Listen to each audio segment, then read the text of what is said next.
transcendental or spiritual in nature, and some of them are just what we would say social activities or social things which happen in each and every culture or religion. So well, you can share food and things like that. Yeah. So as far as like the things like say I want just to mention that they have very, very nice cookies always. You guys make very healthy, very good cookies.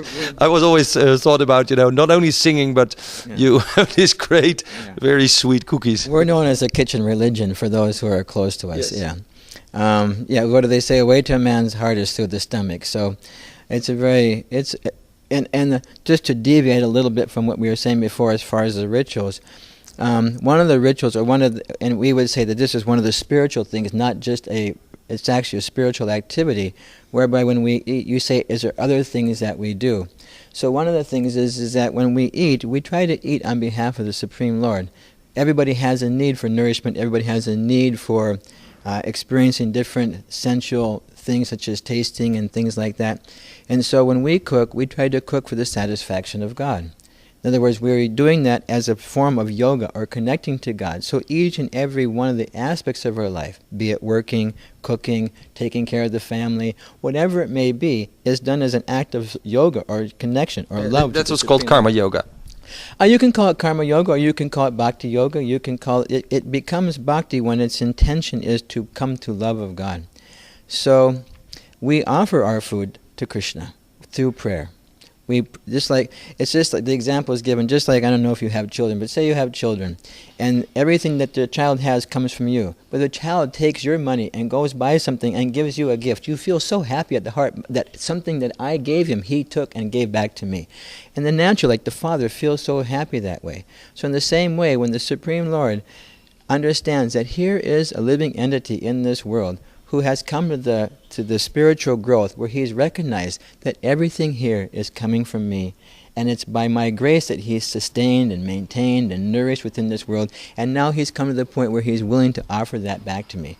The Supreme Lord feels great pleasure from that when we come to that point. So therefore we offer the flower, we offer the fire, we offer the wind. These are different elements of the world: earth, water, fire, air. These things, and so we at those pujas, as you say, we offer all these elements of this world out of love to the Supreme Lord, showing him that yes, we actually know who's in charge here. We actually know that you're the one we're meant to be worshiping, not ourselves. Okay.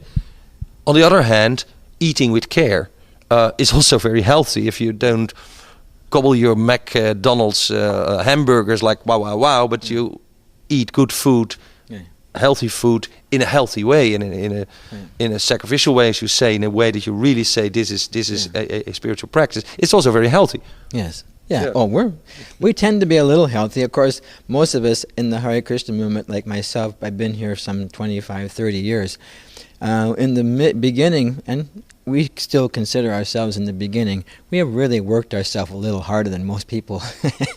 So with that was a little unhealthy. But as far as other things, we're very healthy, and nowadays we are concentrating more on that aspect because we realize that we need this body to serve the Lord. This is a gift of God. He's given it to us, and we're meant to maintain it properly so that whatever duration of time this body has been given can be utilized fully in the service of the Supreme Lord. Yeah.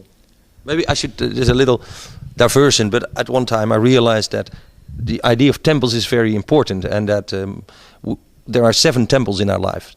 The first one is the DNA. Yeah. Okay. Yes, which is a little bit, yeah. The second one is very easy for most women. It's the womb of your mother. Yeah. The third one is then your body that we live in. The fourth one is your house that we have to take care of. The fifth one is the world.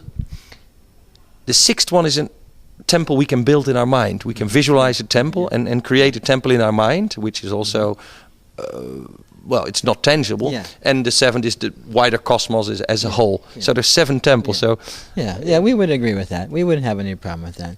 The body, but we'll just get back to us. Yeah. The body is definitely a temple of God.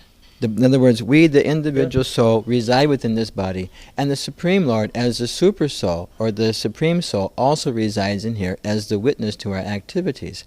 And so we are not meant to desecrate or harm or cause any type of violence to this body out of respect for the Supreme Lord. Even the Christians, we were taught like that when we were children, that one should not poison or violate this body.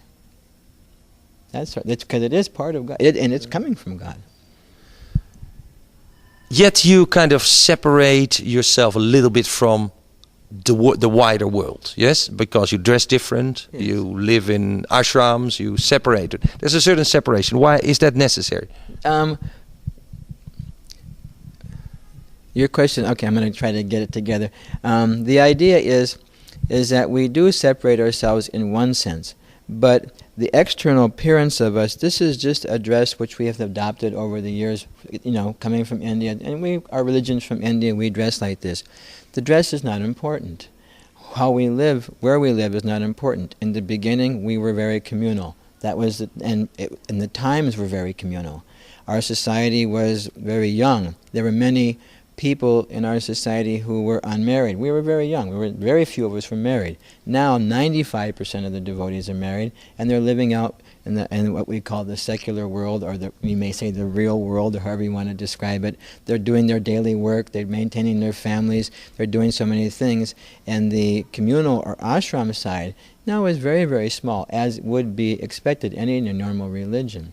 But what we do is we try to isolate ourselves in the sense that in as much we consider the material, that this material, would you say...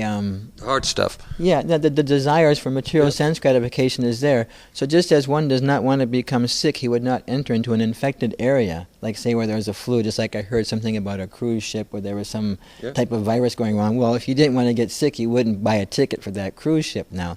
So in the same way, we try to keep ourselves away from those places which tend to lower one's consciousness.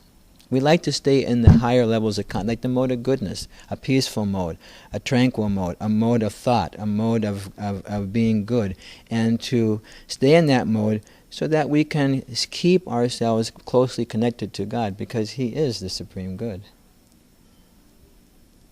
And that's a nice closing. The supreme commander of our lives is, whether you call him Krishna or God or Jehovah or Allah, it's there, and that's a message that in this world is necessary and tends to get a little bit lost, don't you think? It does get lost. I think we tend to lose it. It's that's our fault. Just like, and you were mentioning the different names. God has unlimited names. Just like we in this world, we have many names. Your mother may call you one thing, your boss may call you another thing, your enemies call you one thing, your friends call you, according to the relationship we have with people. So God has unlimited friends, unlimited entities or souls which He deals with, and so He has unlimited relationships and unlimited names. So we just say, use your local name, whatever name of God you're comfortable with. We don't. If it's Hare Krishna, fine. If it's Allah, fine. If it's Yahweh, whatever you choose, that is fine with us. But take shelter of the name of God for purification. Okay. Well, and then I will read Tattvaja.